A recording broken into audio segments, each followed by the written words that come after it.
Hello friends, আসসালামু আলাইকুম। আমার চ্যানেলের নতুন আরও একটি মজাদার রেসিপি দেখার আমন্ত্রণ জানিয়ে শুরু করছি আজকের রেসিপি। আজকে ম্যাঙ্গো এই কুলফিটা তৈরি করে দেখাবো। বাসায় খুব সহজভাবে তৈরি করতে পারবেন। দেখতে যতটা না সুন্দর, তার চেয়ে বেশি সুন্দর খেতে। তো খেতে কতটা ভালো লাগে সেটা তো বাসায় তৈরি না করলে বুঝতে পারবে না। তো এখানে আমি হাফ লিটার পরিমাণে দুধ নিয়ে নিয়েছি, আর এই দুধটাকে জ্বালিয়ে অনেকটা ঘন করে নেব। আমি প্রায় অর্ধেক করে নিয়ে এসেছি দুধটাকে জ্বালিয়ে। আপনারা চাইলে এখানে বেশি করেও দুধটা নিয়ে নিতে পারেন। তো আমি দুধটাকে জাল করে ঘন করে নিয়েছি। তো দুধটা জাল করে ঘন করার এক পর্যায়ে এখানে পরিমাণ মতো চিনিটাও ব্যবহার করবেন।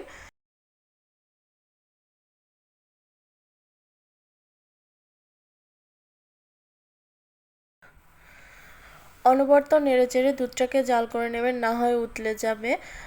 তো দুধটা যখন একটু ঘন হয়ে এসেছে, এর মধ্যে দিয়ে দিচ্ছি প্রায় হাফ কাপের থেকে একটু কম মিল্ক পাউডার। আপনারা চাইলে হাফ কাপও দিয়ে দিতে পারেন। তো মিল্ক পাউডারটা দিয়ে একটু গুলিয়ে নিচ্ছি এভাবে।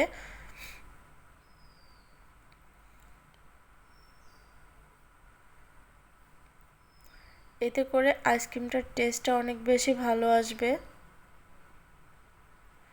তো জাল করা হয়ে গেছে, দেখতেই পারছেন অনেকটা ঘন হয়ে এসেছে। এ পর্যায়ে দুধটা একটু ঠান্ডা হতে থাক, আর আমি এখানে আমটা রেডি করে নিচ্ছি।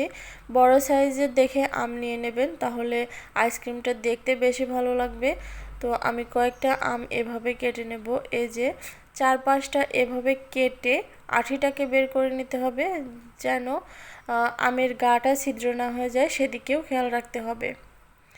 তো এভাবে একটু চাপাচাপি করলে আঠিটা খুব সহজভাবে বের হয়ে আসবে, একটুও ঝামেলা হবে না। দেখতে পারছেন যতগুলো ম্যাঙ্গো কুলফি বানাবো আমি, ততগুলো আম এভাবে আমি পরিষ্কার করে নিয়েছি। তো আপনাদেরকে আরও একটা দেখিয়ে দিচ্ছি।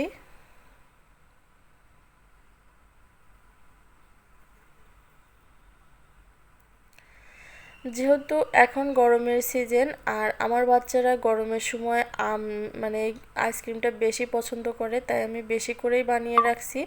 আপনারা চাইলে আপনাদের পরিমাণ মতো বানিয়ে রাখবেন। তো আমি যতগুলো বানাবো ততগুলো এভাবে কেটে নিয়েছি।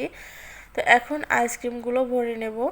আগে থেকে যে দুধটা জাল করে রেখেছিলাম সেটা এভাবে দিয়ে দিচ্ছি।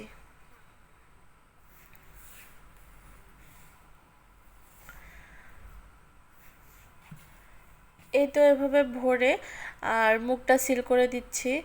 মুখটা সিল করে দিয়ে এটাকে 8 থেকে 9 ঘন্টার জন্য ফ্রিজ আপ করে রেখে দিতে হবে ডিপ ফ্রিজে। তো আমি আরও একটা ভরে দেখিয়ে দিচ্ছি।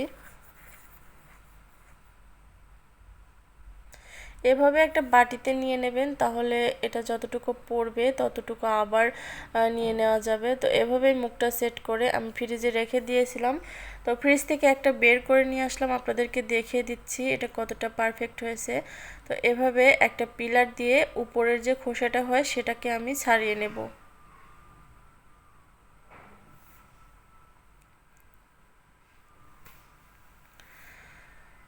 তো খুব ভালো করে এটা ছাড়িয়ে নিয়েছি। এখন পিস পিস করে কেটে নেব।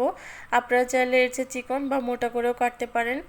তো আজকের এই ম্যাঙ্গো রেসিপিটা আপনাদের কাছে কেমন লাগছে অবশ্যই কিন্তু কমেন্ট করে জানাবেন, আর ভালো লাগলে ফ্রেন্ডস অ্যান্ড ফ্যামিলিদের সাথে শেয়ার করে দেবেন। এই কুলফিটা দেখতে যে এতটা লোভনীয় কি আর বলবো, মেহমানদারিতে তো মেহমানরা অবাক হয়ে যাবে। তো সবাই ভালো থাকবেন, আল্লাহ হাফেজ।